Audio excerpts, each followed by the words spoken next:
C'est l'histoire d'un chef d'orchestre qui jongle entre les métiers comme on dirige une symphonie.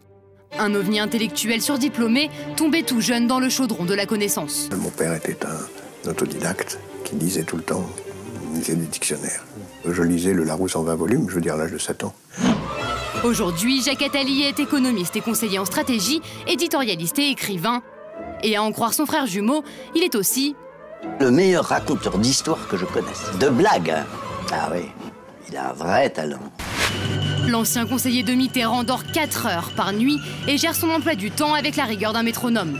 À cela s'ajoute une soif de connaissance aux frontières de la boulimie, un touche-à-tout, virtuose pour les uns, spécialiste de rien pour les autres. Le personnage fascine et agace, et ils sont nombreux à évoquer son manque d'humilité.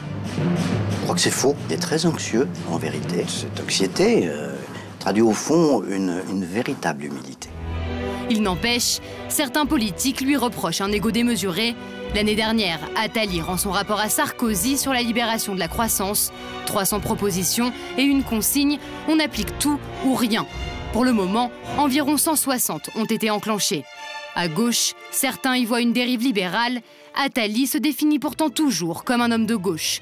Des 10 années passées aux côtés de François Mitterrand, à l'engagement pour le microcrédit, en passant par la création d'Action contre la faim, Jacques Attali semble avoir une idée bien précise de la partition qu'il compose.